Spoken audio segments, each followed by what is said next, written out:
A hearty welcome to all of you to the Maitri College. Thank you for being on time. Thank you for logging in. And it's always been a pleasure, to have that coordination with all of you and then to see your team work. It's really special to me. Thank you so much for being with me, especially to Tanisha and Vanshika. Thank you for coordinating with me and for bringing into this bright, it just looks like bright to me. And I would like to welcome. Thank you so much for being on time.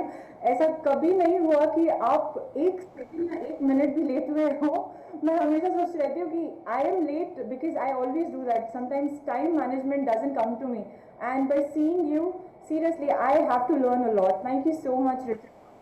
And it's a beautiful family which we call as Delhi School of Business. So to all the panel members, to all the faculty members, to our director, it's just an hearty respect to all of them for giving us this opportunity and to bringing it to all of you. So I would request Vanshika to come in and give the introductory part of our Professor Richard. Thank you so much, Rosie ma'am. Good evening to one and all present here. On behalf of Enactors Maitri College, I, Vanshika Dutt, would like to welcome you all to today's webinar on MBA and the industry. I would also like to take this opportunity to introduce our honorable guest speaker for today's webinar, Professor Richard Dhar. With over 15 years of experience in the industry, Ms. Dhar is an expert in designing and facilitating leadership, train the trainer, and communication training. She is a fellow DU graduate with a master's degree in English literature from Hansraj College. Her training emphasizes practical knowledge and hands-on experience in a safe training environment. Ma'am, we are indeed very grateful to have you here for conducting this session and providing all the MBA students with an invaluable opportunity to learn more about this field. With this, I invite you to kindly take over. Thank you, Vanshika, for such a wonderful introduction. And yes, coming back to Delhi University, any of the colleges is always like coming back home. I spent 6 years of my life in the university campus. I've done my master's from Hansraj College, and it's a wonderful place to be. And I hope you guys will get to enjoy this. After pandemic, you will get to go back to the campus and ask faculty and enjoy that area. Wonderful. So guys, welcome to this session on what we are talking about as Industry 4.0. We're going to talk about what does industry expect from the people who are new, from the people who are, now aiming at building their careers or starting their careers, right? So I'm going to start by sharing my screen, and we're going to start with a small activity.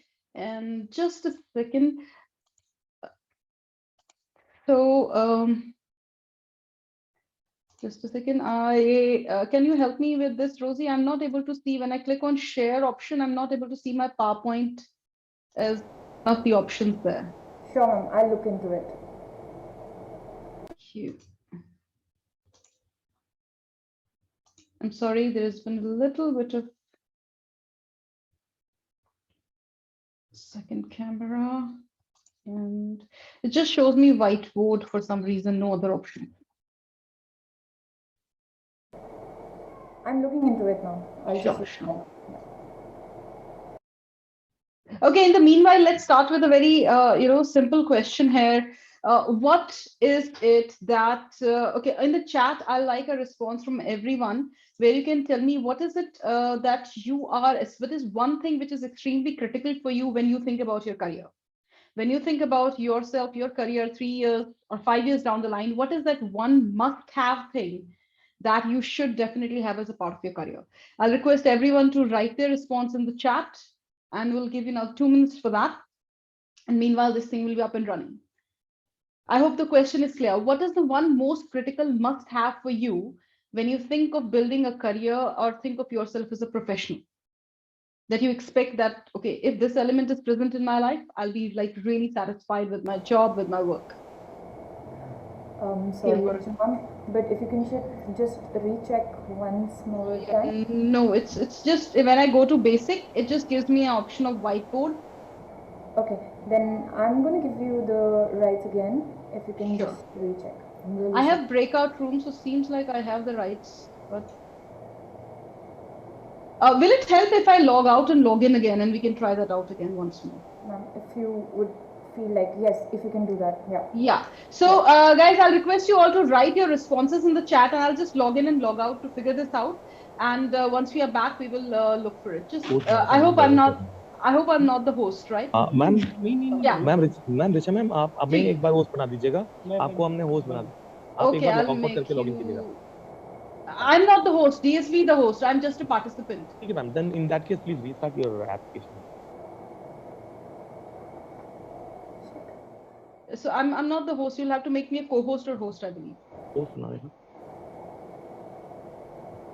Okay, so I'm getting really work-life balance is something which is coming up big time. So one thing I guess a little heartbreaking I have to tell you guys is that, but it's still not showing me a PowerPoint option.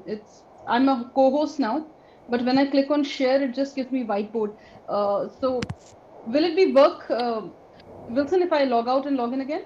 Yes ma'am, can you please do that ma'am? Yeah, sure. I hope I'm not the host now. I can leave. No, you're not the host.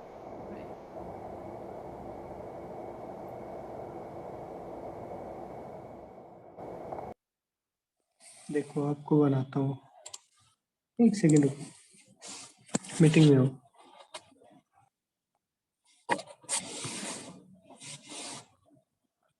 आपके पास भी.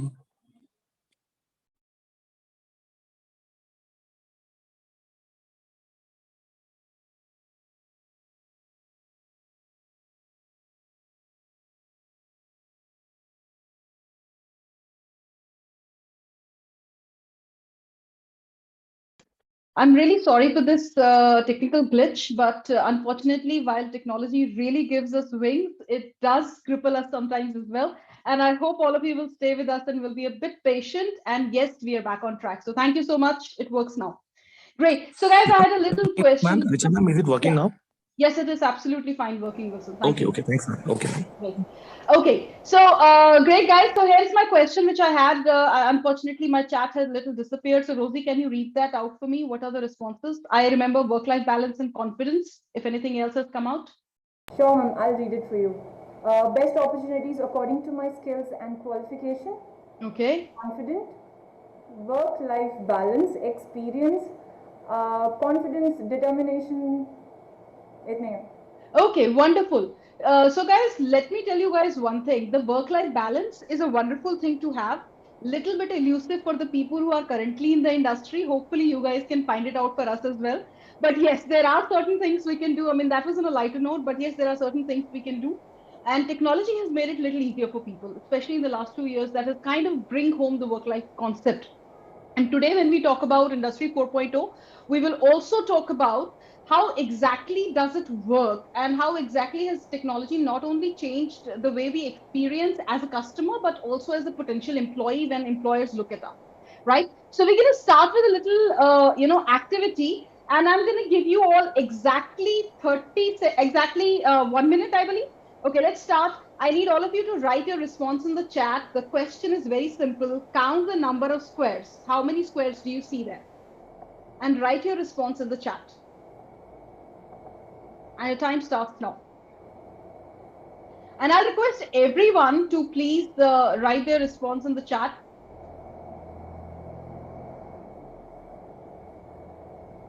Okay, 36, 28. Thank you, Radhika. Thanks, Muskan. So we got 36, 28. How about others? Mayuri again says 36. Okay, wonderful. Vishaka says 39, Kritika 36. 36 seems to be more or less where we are averaging out. How about others? 28. Sakshi says 36, 28, 39. So we've got 26 to 39. The numbers are in that range. Prachi says 40. Then we have Muskan who says 35. Awesome. 30 more seconds, friends, left for you to type in your response. Great. 35, 37, 40. Brilliant. Now, here is what we are looking for. Now, before Siddharth says 42. Now, before I go ahead and give you the answer, thank you, Kashish. I can see that's 31. I have a question here, right? For all. So I know some of you may not be able to unmute yourself, but those who can unmute, and others can just write in the chat. Thank you, Tanisha. 31. So here is my question. How many of you know what a square looks like? If you saw multiple polygons and you saw, oh, this is one square, raise your hand if your camera is open, or type a yes in the chat in case your camera is not open. If you see a square, you're like, oh yeah, I know that's a square. I can recognize it anywhere. You can click on hand raise as well. Okay, Radhika is pretty confident. Others are thinking, are we sure? Is it a trap? Come on, what a square looks like, okay? Right, a lot of hand raises coming in. Good to know, wonderful, good to see that nearly everyone is pretty confident what a square looks like. Okay, thank you, Aryan. They're great. Now, here is my question. If all of us know what a square looks like most of us are claiming, apparently these are all rectangles, I think. Prachi, I'm sorry, that could have been the stretched image, but they are squares, right? My apologies if they look like a rectangle. I'll just probably squeeze it a bit next time. So here's my question. If we all know what a square looks like, and these are a collection of squares, we had to simply count squares, why do we all have a different answer? Why do we all have a different answer? Type your response in the chat. I'll be really eager to see the responses in the chat. Why do we all have a different answer if we all know what a square looks like and we know how to count them? Perspective illusions, okay. Bhavishita, I hope I'm calling your name correct. It's a beautiful name. I love if you can type your meaning of your name in the chat. Really curious about that. Kritika says because of different visualizations, okay. How about others? What do you guys think?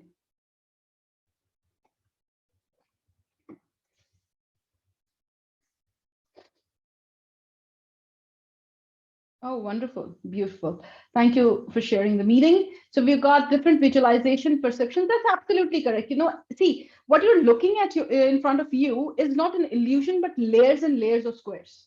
So you miss one layer, you will miss straight away a set of squares. So by the way, to break the suspense, the exact number is 40, and a couple of people had responses of 40, which is wonderful. These are 40 squares in total. But when we are talking about squares, it's not only about counting squares. Unfortunately, that's the reality of today's what we talk about, the corporate world as well, right? Rather than just saying corporate world, any kind of an industry that you want to get in, whether you want to get into a PSU, whether you want to get into a corporate world, any kind of an organization you want to get in today's world, everything is layered. What the organization expects from you, what you expect from them, has changed dramatically. And unfortunately, people like us or people other than before you who've been there, we have a certain perception this is what the organizations want because they have been wanting that from us, and they have been wanting that from their current employees as well.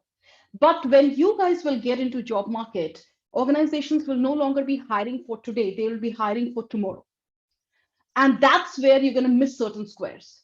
So the objective of this workshop today is to introduce you to the concept of what we call Industry 4.0, to the concept of what we call Industry 4.0, which is also called the fourth industrial revolution, right? And we're going to talk about what's the current employment status, what has been happening in the last couple of years, particularly last 2 years, what has impacted that, and what's the way forward, right? So this is the entire journey that we're going to go through.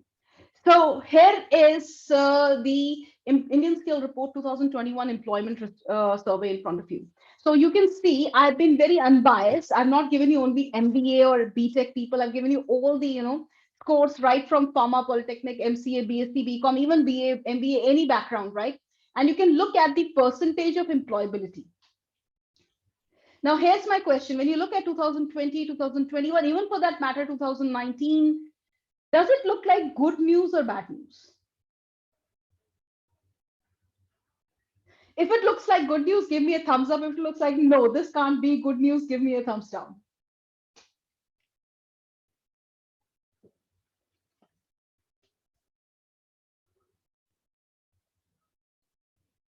If you guys have to think so much, then in that case, we probably should have counted more squares.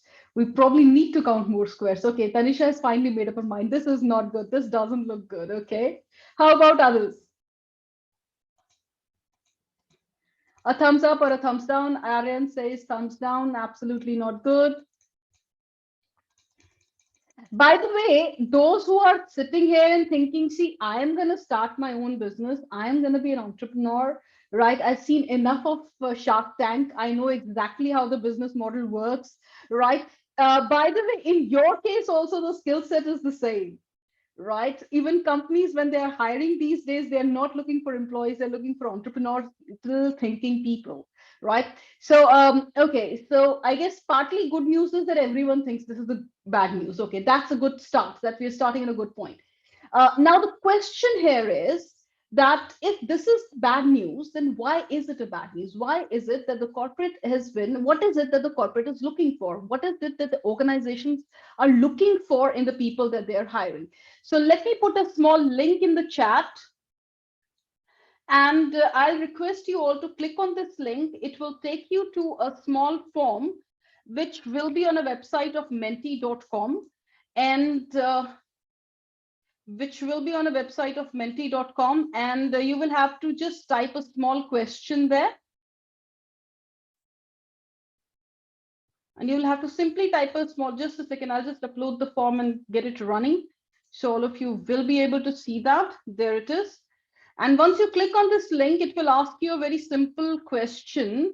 What, according to you, are the top 4 skills that the industry look for in the new entrants? So I'm sure you have a lot of people who've been working around you, your parents, your siblings, your friends, your seniors. You yourself, some of you may have done internships in the organizations as well during the duration of your course, your graduation, right? Maybe some of you have been working as a freelancer also, right? So think about it and see what are the top 4 skills industry looks for in a new entrant.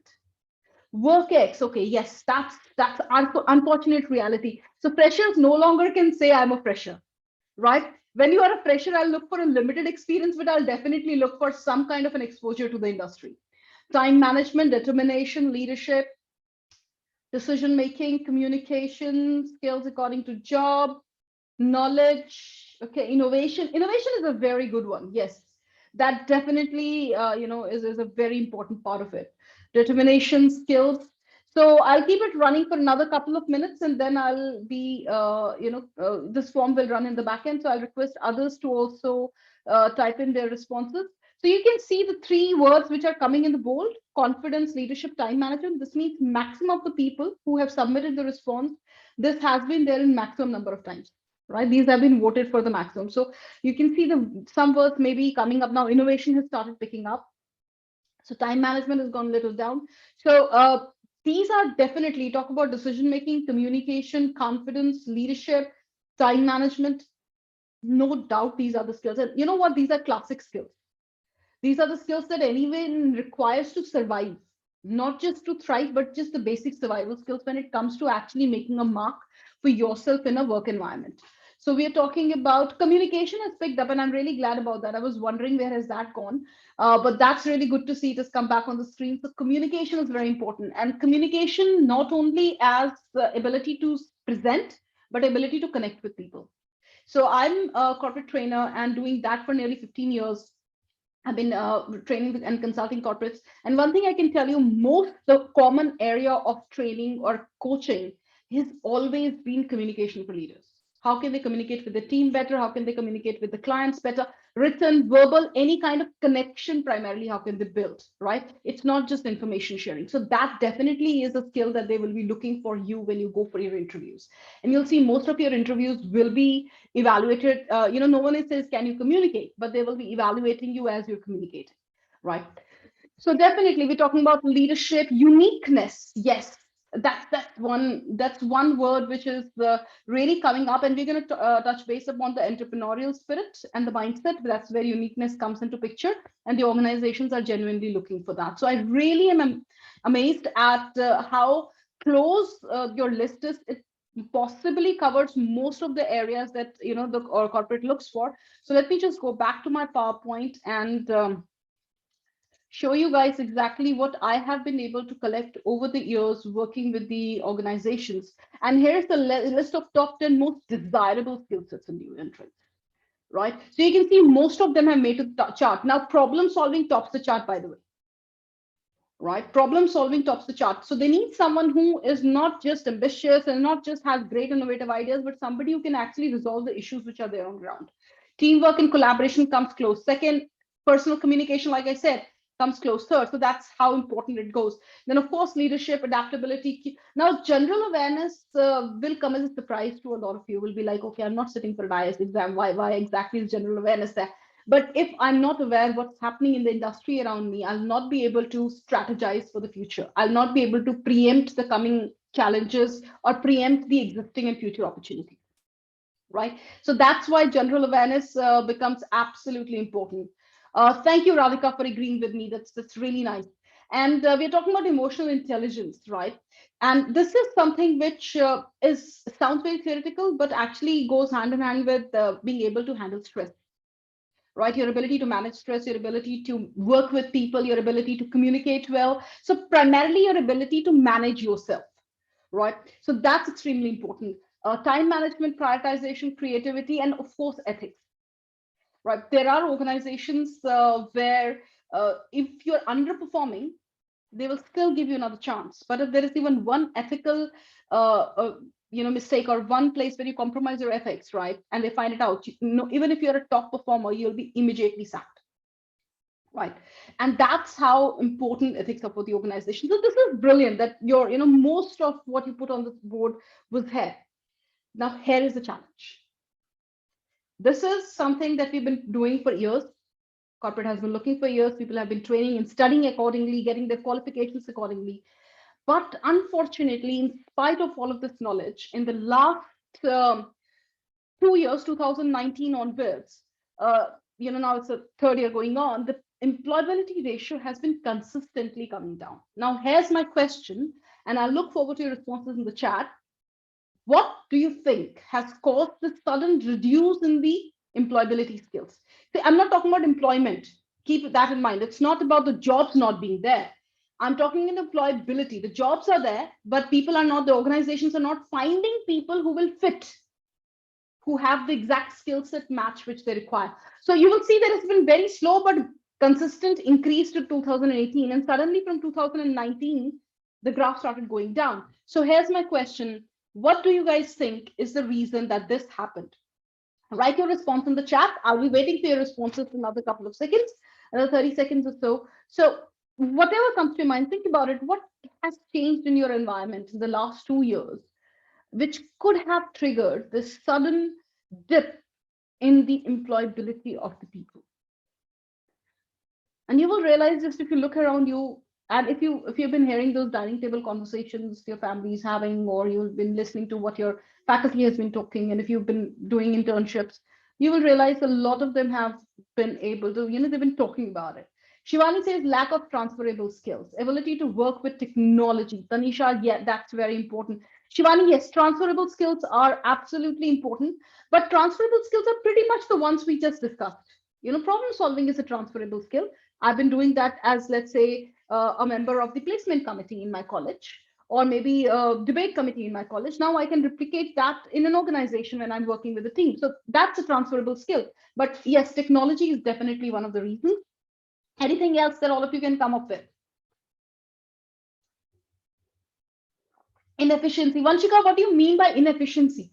That's a very, very, that's like literally pointing fingers at the people who are there. So here's my question. What makes you think that inefficiency is the reason people are not getting hired or organizations are not getting the results? Ma'am, maybe there's a certain lack of a particular skill set which is being possessed. So like the final outcome is not what is actually desired due to the inefficient workforce. So maybe that.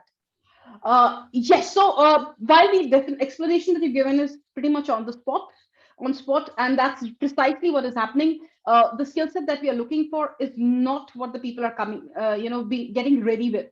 And that's where there is a mismatch. But that's lack of inefficiency, more of unawareness, more of not really knowing what to work on, right? So yes, like Tanisha says, there were two things which 2019 onwards started bringing graph down. One was, of course, our favorite COVID, that has brought the world to a standstill, and we are hoping and praying that it comes back to the normal as soon as we can. And it's been really tough time for a lot of people, personally, professionally, businesses, individuals have gone through a lot of loss. So it has been a time of emotional turmoil, financial strain, health, excessive stress, and their responsibilities towards organizations. Muskan says, Sanya says, I think because more and more people want to start on their own, like setting up their own business after the COVID, many realize the power of entrepreneurship and the reality of corporate jobs, as they don't provide you with enough resources when you actually need them. Even the job, they will have you leave if there's a bit of dynamic circumstances. So Sanya, I do understand what you're saying comes from a context. Part of it is correct. A lot of people are wanting to start on their own. The other part, what you have to also understand, the organizations, a lot of organizations have stood up by their employees, and a lot of organizations were not able to sustain. Some of them fall into the category who didn't do that consciously, but a lot of them were not able to sustain taking care of employees when the business was literally had halted. So while in this background, yes, COVID was a really important factor. People came to a realization that, oh my God, what if I lose my job tomorrow? So let me just go out and work. But that's an employment issue, not an employability issue. I don't start a business because I'm not able to get a job. I start a business because I don't want to do a job. Right? I have a skill set which I believe can help me earn more. If I'm on my own, I can serve clients better. Right? So there are two things which impacted. One was, of course, COVID. And the second was what we call the fourth industrial revolution. So here's my question. Has anyone heard about Industry 4.0 or fourth industrial revolution before this session today? A quick yes or no in the chat. Radhika says no. How about others? Okay. Well, in case if most of you haven't heard, so let me introduce you to what the world is becoming now. We all in the history books have studied industrial revolution, how machines came in and the engines came in. Now is the time when things are changing again. And all of you are a part of an extremely fast changing world. So what I'm going to do is I'm going to play a small video on the screen. And this video will give you a brief of what Industry 4.0 means, what the, what we talk about the fourth industrial revolution, it actually means. And what I want you all to do is watch this video and identify what exactly, watch this video and identify what exactly are the skill sets that you require to survive in this industry 4.0, in this fourth, what we talk about, the industrial revolution. So just give me a second and let me start my video here. Yes. So I hope the question is clear. All you guys have to do is watch this video, understand what is Industry 4.0, and then share in the chat what are the key skill sets you believe are required to survive and to thrive in this industry, for us to grow in this industry. So I'm going to just start. I hope you can see I hope the screen is clearly visible. You can give me a thumbs up if it is. Yes, ma'am. Thank you. So is Industry 4.0, and what does it mean for you? Technology is driving change across all areas of society. Not only do we increasingly use it and even rely on it in our personal lives, we also find our workplaces digitally evolving, with more and more processes now being undertaken using technology. This change is known as the Fourth Industrial Revolution, or Industry 4.0. Industry 4.0 will see many tasks that were once performed by us now being automated. With the collection and analysis of real-time data, artificial intelligence, and the ability for all components of a production line to talk to each other, production can be really efficient and personalized according to customer needs. But what does this mean for us? With increased automation, our time will be freed up for concentrating on more complex tasks. We will need a workforce who are capable of building, programming, and developing these technologies, but also making sure we are applying them to our lives in an ethical way. There are core skills that we can offer that technology cannot replace. The human touch is going to be incredibly important, ensuring effective communication, problem solving, and supporting change management in this digital environment. There will also be a greater need for joint working across disciplines, creating new innovations. The future job market will be looking for graduates with an open mind to explore the unknown future possibilities. We will all need to develop our skills in order to embrace, adapt to this ever-changing environment. What will you do to make sure you are ready and have the right skills to thrive in the fourth industrial revolution.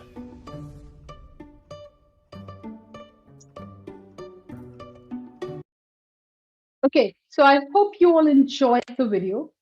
And here is my question, like which I asked you before the video, was what changes do you expect the industry? So basically the thing is, what is the skill set that the industry is looking for in me? What is the skill set that the industry looks for in this fourth industrial revolution? What is the skill set they are looking for now in the people? We looked at what they were looking historically. Some of them stand true, but what are the new ones that they're looking for?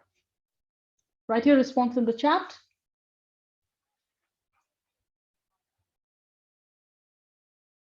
So even if you feel some of the older ones were important, you can write that. Communication skills, absolutely Muskan, spot on. Uniqueness, okay, Kritika?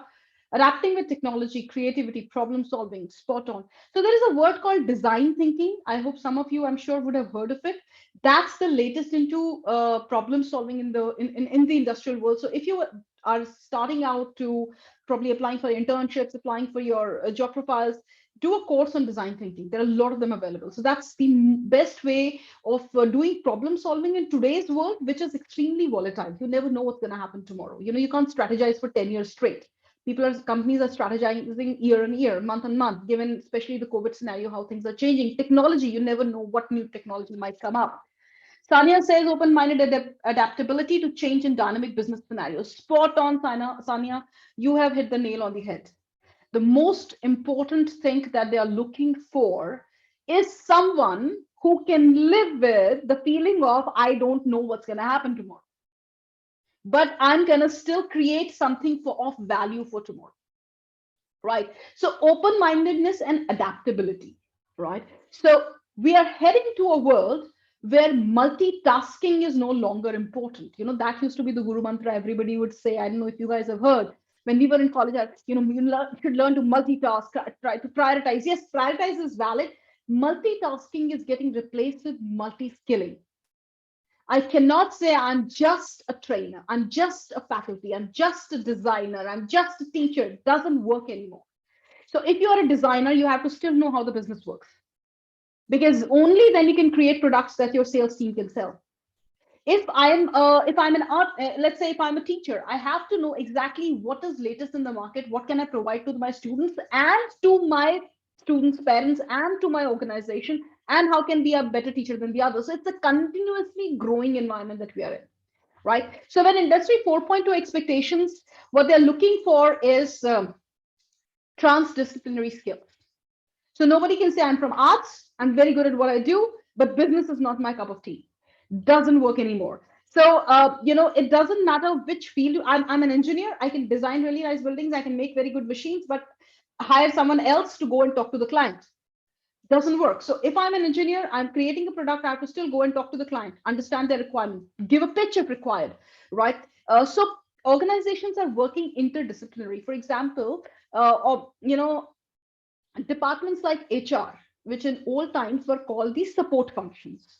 So business would run, production will create, and HR was there to support it in the back end. Now, HR is looked at as a strategic partner. Strategies and policies, HRs are right there sitting with the board meeting, designing strategies with the organizations. So we're talking about knowledge and aptitude through cognitive learning. So continuous learning is the key. Whatever technology and style you learn today may run out of favor in a couple of months. So you need to continuously keep on running and growing. It's no longer going to be a 9-to-5 job for the 60 years of my life, and then I retire, and then I'm going to live happily ever after. So you have to continuously keep on refreshing your skills to be up to date. Now, how is it related to you guys? Because you are still studying, and this is what I tell to my MBA students as well. Just because you have an MBA, don't settle down. Even when you're doing an MBA, keep on doing some specialization courses along with them.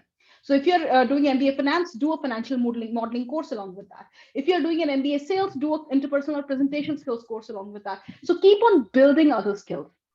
Next, we're talking about design thinking. I've already told you guys, it's a model given by Harvard, really in vogue right now. I recommend all of you to go and study about it. A lot of MBA colleges, DSP being one of them, does talk about it in their courses. They're incorporating. So any MBA college that will be up to date with what's in the market will have design thinking, will have digital marketing all of these courses available either as a part of bigger course or as a part of as specialization. Collaborative skills, high aptitude for problem solving, right? So primarily what they're looking for is, I'm going to give you a very interesting term called T employee, T professional. What they do now looking for is someone who has a broad general understanding of various disciplines.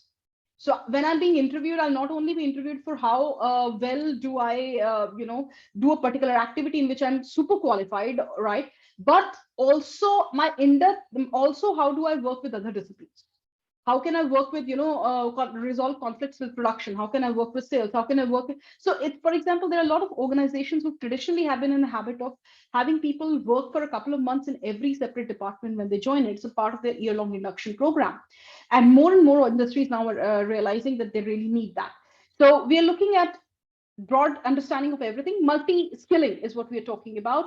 And social knowledge, social skills, knowledge skills, life skills combined with knowledge and experience. So I can't say I'm a fresher, I've just come out of MBA, or I've just come out of graduation, I don't have an experience, I'm sorry. They will look for how much industry internships you've done. So another important factor that you should look for in an MBA course is the industry internships, right? What kind of internships they're providing, what kind of placements they've had. When I say kind of placements, unfortunately, a lot of people look at the packaging. Right, what you really need to look at is the kind of job profile in the industries that they're providing, what kind of variety of industries they're having, right? And what kind of specializations they're providing. Do they match with not just what you're interested in, but what industry will need tomorrow, right? So these are a couple of things that you should look for when you are, if you decide to work around. And here comes the most popular word of 2021 and 22, being an entrepreneur, right? And to your surprise, even organizations now are looking for employees with entrepreneurial mindset. So it's no longer a job, it's a thinking style. I have to take complete ownership of what I'm doing. So whatever you're doing, so when you go select an MBA, how exactly did you select a college? Right? Or did you do a particular course because somebody in your family did so or told you so? Or did you make the decision on your own? That in itself is a sign of whether you will be taking accountability for your decisions when you get on board in the company, right?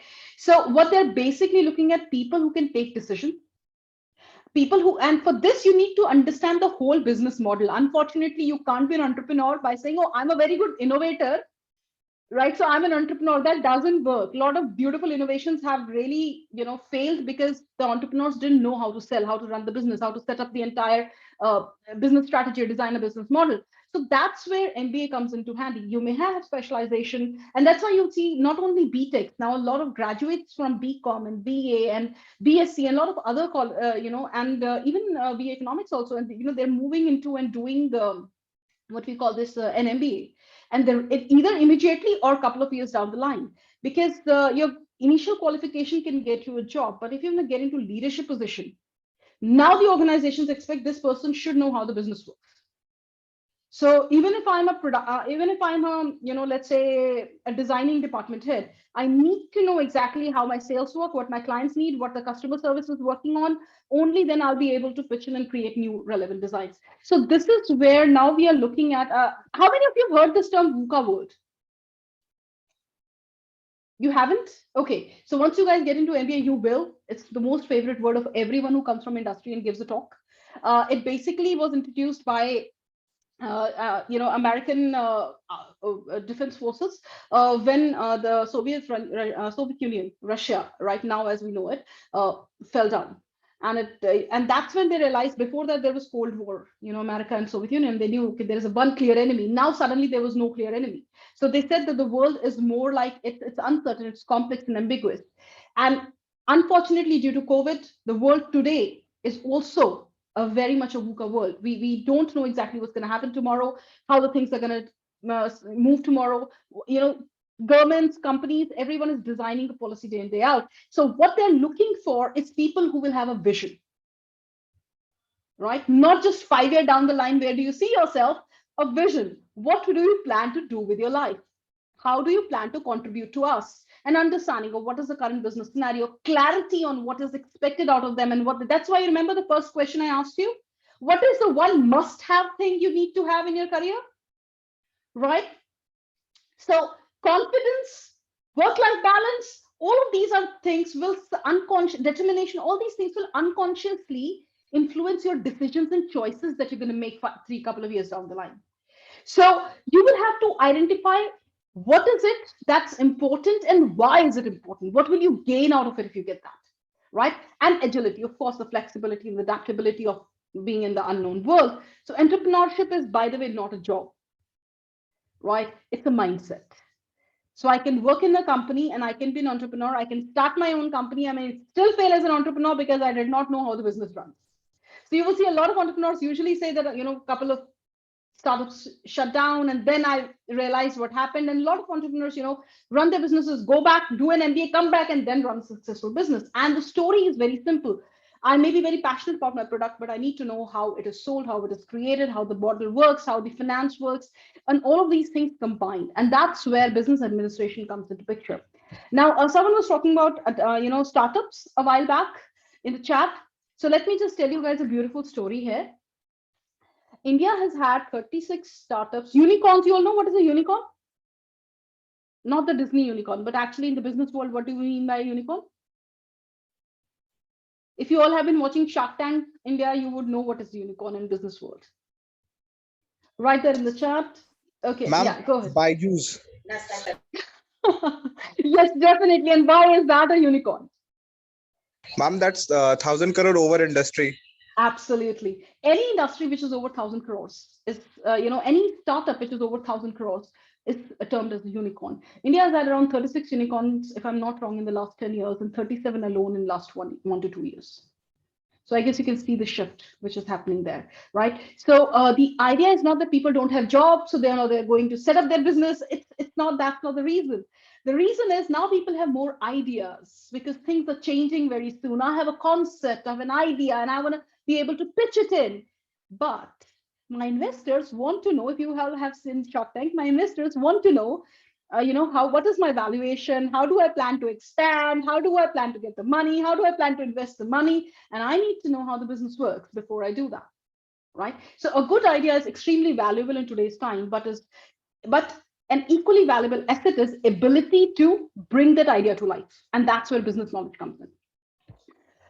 So guys, post-COVID, these are the skills which are there on the screen. What I showed you in the beginning of the session were the top 10 pre-COVID skills. Now, do you see any change here? The number one skill is not simply problem solving. It's something very, very specific now. It's not generic problem solving. It's ability to navigate the challenges of tech disruption. I'm being very specific. And companies are being, this is corporate recruiters survey of GMAT, and they're being very, very specific that 68% of people want someone who will be able to preempt a tech disruption and create and navigate through that. Communication skills has come to number 2 from number 3. There's a clear demarcation there. Innovation has come to top 3. So you will see how strategic thinking, versatile skill set, what I was telling about, multi-skilling. Multitasking has moved out of the picture. Multi-skilling is a new keyword. And this is how things have changed. And if you are not changed and ready for this change, unfortunately, you go with the old skill set in mind, getting the job that you really aspire for will be difficult. Right. So what we're going to do here is, okay, how many of you want to play a small game? Give me a quick thumbs up. Because I now have to decide, do I take your questions? Do we play a game? How many of you want to play a game? The game says 2 minutes. Okay, yes. Okay, that's a very strong yes. This will also tell me how many people have stayed back. So this is a reward for everyone who stayed back and who's been paying attention, right? So all the yes and thumbs up will tell me how many people are here. So had you been in the classroom, I would have given you a chocolate. You're not. So virtual setup, we're going to play a game. Okay, great. Thank you, Rangoli. Good to see that. Okay, guys, so very simple activity. I'm going to put a list of instructions on the screen. You will have exactly 2 minutes by my watch to complete that activity. And we're going to be seeing who's able to complete that within 2 minutes or faster. Give me a thumbs up. It's clear. Right? Instructions very much clear. You have 2 minutes to complete the following self-test to test your mental agility. Read all the instructions before you do anything. Write your responses in the chat. So what you have to remember is to write all your responses in the chat, right? And your 2 minutes start now. Go ahead.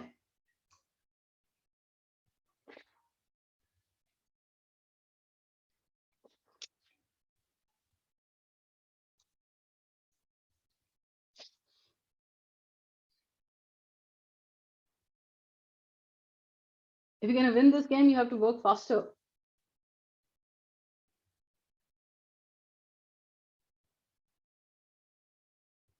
Rosie has started to enjoy this now. Okay, well, 850. I wait for this moment actually. Okay, a lot of patriotism there. My favorite cricket team is India. England, yes. Now we're getting in skill set. India 115, 3. What is the answer? 3. Okay, that. Okay, wonderful. Monal says 115. Great, Monal. But you need to catch up. People are moving very fast. Okay. Okay, wonderful. 30 seconds over and 30 seconds left. Oh, wow, people have reached to, sorry, nearly 45 seconds over. 1 minute left.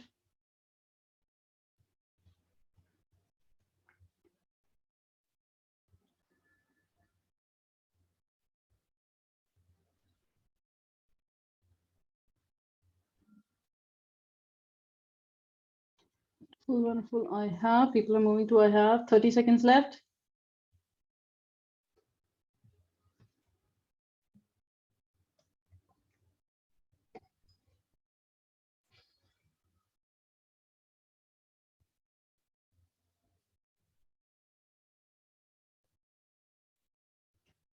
Ten, 9, 8, 7, 6, 5, 4, 3, 2, and 1. Stop typing. Wonderful. Couple of people reached. I am in the lead as well. Oh, that's great. That's wonderful. So here's, let me tell you all this thing. This activity should ideally take not more than 10 seconds to complete. Anyone here who figured out what happened? Ananya, we're done. We're done. You can stop writing there. So anyone here who can figure out what happened here? Yes, Vanshika. Ma'am, basically in a hurry, everyone just started writing down all the instructions, but no one read the last instruction, which was that you only have to write point 1 and 2 in the chat box. Absolutely. So Siddharth, Ananya, Vanshika, Sagar, and a couple of people have figured this out, which is wonderful. By the way, congratulations. This group is, I guess, the maximum number, I guess, Rosie, who figured it out. Mostly we got hardly one or none who figures it out, right? Yeah, ma'am, actually I was checking. There were some who gave the right answers and I was like, acha, chalo, somebody was there who, I'm really grateful for Anshika. She actually performed in. So yeah. Wonderful. So here's my question, which Vanshika partially anyways answered. The moment we get a task, we jump on to do it, right? But when we are talking about dealing with a disruption, preparing for tomorrow, jumping on to do is no longer going to work. The definition of proactiveness has changed. What you need to be is proactive. You don't just need to be multitasker and being ahead and hardworking. All of these things are really important. But what we are looking for is being proactive. And this is what all people are looking for in you. And when you think about your career, whether you are an entrepreneur, your clients want you to be proactive. You're an employee, your employer wants you to be proactive, right? My life and my career are a product of values, not feelings, decisions, not the conditions. And the third one is actions, not situations.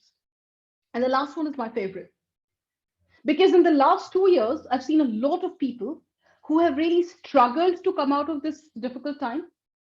Right, and people who have who had the same skill set have actually thrived, even though they lost their jobs and things went down south.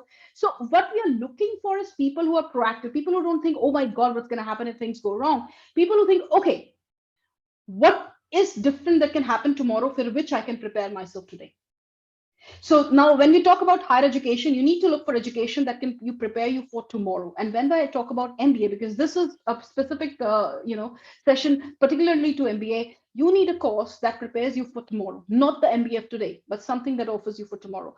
So 6 skill sets that can help you become industry ready in 2022. There you go. Develop effective interpersonal skills. And don't confuse that with only presentation skills. ability to work in teams, not just always lead the team, be a part of the team, solve the problems, support each other, being emotionally present for each other. All of that is a part of it. Enhance your communication skills. By the way, communication, of course, English will be an asset because the world is becoming a global village. We have to work we have to work with people from different worlds across different countries across the world, multicultural teams. But more than language, what is really important is your ability to connect.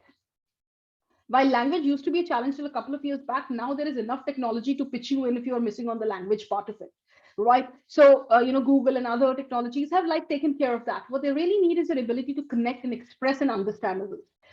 Learn about strategic planning and thinking. That's where, and you'll see all these three things are covered in an MBA course. Business communication is a part of your first trimester onwards.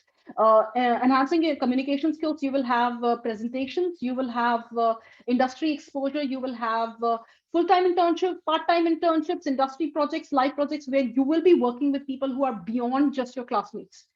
Strategic planning and thinking is something you're trained on, you're practiced using case studies, your modules. Problem solving, decision making, not only will you be taught in the classrooms, you will actually be doing it in day out and develop a global mindset. So you need to look for courses that really give you that understanding of exactly what the world is looking for. Now, how do you know that? You know that by looking at the variety of organizations that are coming to that campus. The more variety in the recruiters, more possibilities for you to explore different industries. Right, so you should look for an organization which has, let's say, biomanufacturing, then an IT, then a digital marketing, then a finance. All these firms coming in together to pick up people. This means these organizations and these industries have the confidence that this college will have a student base, a pool, and this means that they're preparing their students for the future, right? And of course, technical and business skills. Even though it may come at the last of the list, but it's one of the most important ones.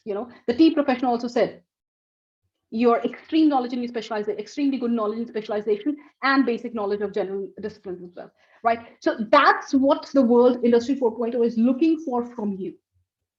And the question is, are you ready for it? Possibly a bit too early a question, but yes, the question is, what can you do to be ready for it? So what I'll suggest is anyone who's interested in building a career in a corporate or building to start their own business eventually, has an entrepreneurial dream, doing a master's in business administration can really set the tone and understanding of the entire, how do the functions work for you, right?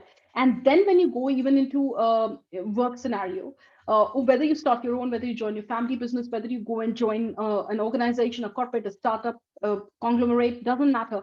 You will know exactly how the functions work, right? You will know the language of the business, and that's where it becomes important. So I know I have spoken for more than the time I was allotted, but it was really fun. You guys were responding, and there is nothing more a presenter can want than the people who are participating. So I'm going to now open the floor for any questions that you may have that I can help you sort out regarding MBA, regarding courses, regarding what to do and how to go forward. So floor is over to you. Any questions you guys may have, you can type in, you can unmute and share.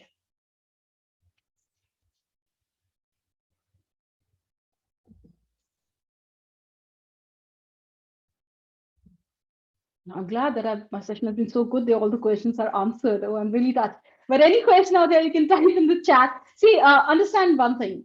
The one biggest skill that you will have to develop going forward is, unfortunately, in schools and colleges, we don't develop that. And MBA colleges will definitely, it is developed, is that there is no stupid or a wrong question.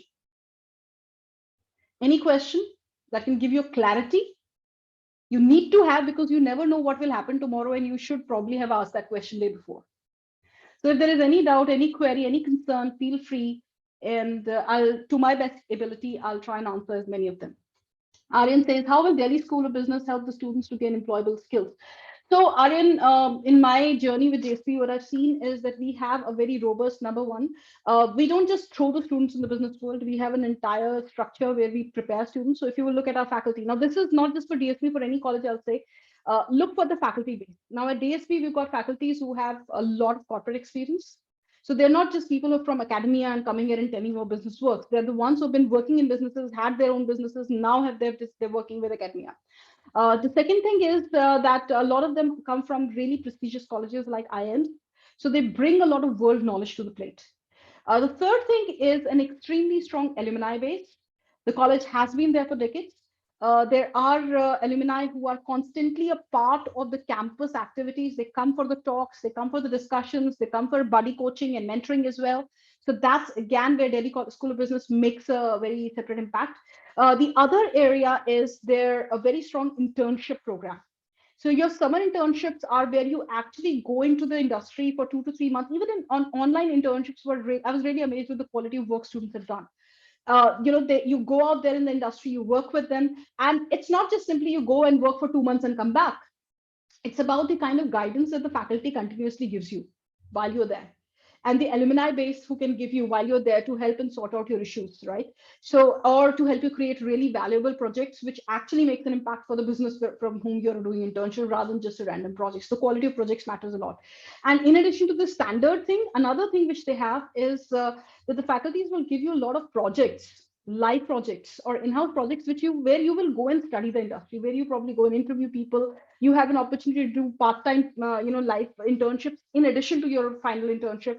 A lot of this is possible, which gives you, and a lot of industry experts come talk to students. They have a very robust employability skill program, right? Which runs right from the moment you are in.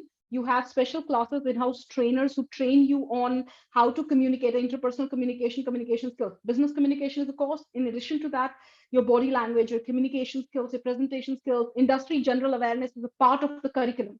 There's sessions specifically on industry business awareness, right? And then you go on to pre-interview skills. You're prepared for SIT interviews as well. There are pre-placement programs for your final placement as well. And this is not like 15 days before the company starts coming. This is right from trimester 1 when you join the campus. So Arun, when we talk about DSP, at least I can speak from my experience, it's a holistic program. And if you look at the specializations, they are not just the traditional ones, HR, MBA, HR, finance, and operations, but they're also like digital marketing, right? So where you are getting technical knowledge from experts, and you are being prepared for the industry. So all these 6 skills, which I mentioned in the last slide, are a part or on the basis of which the entire curriculum and the function of the student preparation for the industry is designed out there. I hope Aryan, I've answered your question. Maybe in a bit too detailed, but I hope that is answered. Any other questions, please feel free to ask.